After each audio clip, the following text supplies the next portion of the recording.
அல்ஹம்துலில்லாஹ். உடன்குடியிலிருந்து உங்கள் அபு. எத்தனை ஆட்சியாளர்கள் வந்தாலும், எவ்வளவுதான் ஆட்சி மாற்றம் வந்தாலும், பெண்களுக்கான அநீதி இழைக்கப்படுறதுல இருந்து எந்த மாற்றமும் இல்லை. 5 வயசு பிள்ளைக்கு நடக்கிற கொடுமையை பார்த்த அதிர்ச்சி அடைகிற அந்த தருணத்துல 60 வயசு பாட்டிக்கும் அதே நிலைமை தான் இங்க இருக்கு. ரொம்ப அவமானம், கேவலம். வக்கர புத்தியுடைய ஆண்கள் தான் அதிகமா இருக்கிறாங்க.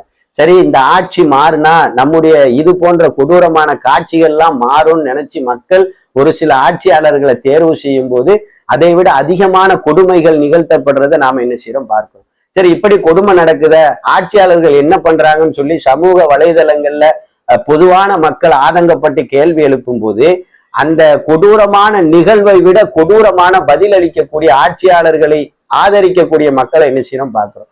அந்த ஆட்சியை ஆதரிக்கிற மக்களோட பதில் எப்படி தெரியுமா இருக்கு? மிக கொடூரமா இருக்கு.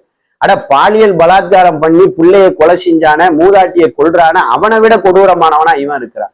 முட்டாய்க்காக ஆசைப்பட்டு போய் படுத்தான்னு சொன்னா அவ போய் படுத்தான்னா விஜய் அதுக்கு என்ன பண்ணுவாருங்கிறான். 10 வயசு புள்ளடா, என்னடா சின்ன பிள்ளைங்கிறீங்க, 2 பக்கம் விசாரிச்சு பாருங்கிறாங்கிறான்.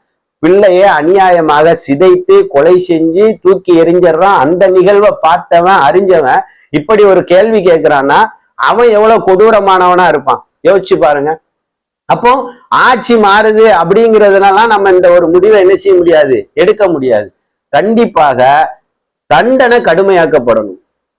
சட்ட ரீதியாக விசாரணை செஞ்சு இந்த பிள்ளைக்கு இவனாலதான் பாதிப்பு, இவனுங்களாலதான் பாதிப்புனா அது எவனா இருந்தாலும் சரி, எந்த பெரிய உயர்ந்த இடத்துல இருந்தாலும் சரி, அவனுக்கு கடுமையான தண்டனை கொடுக்கணும், என்கவுண்டர் பண்ணணும், பொது இடத்துல என்கவுண்டர் பண்ணணும். அப்படி என்கவுண்டர் பண்ணும்போது மனித உரிமை கமிஷன் வரக்கூடாது.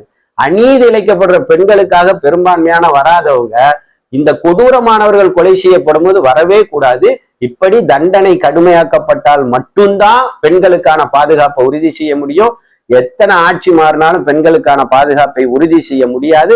நன்மையை நோக்கி பயணிக்கிற நல்ல மக்களுடைய பட்டியல் அல்லாஹ் உங்களை என்னை இடம்பெற செய்யும்.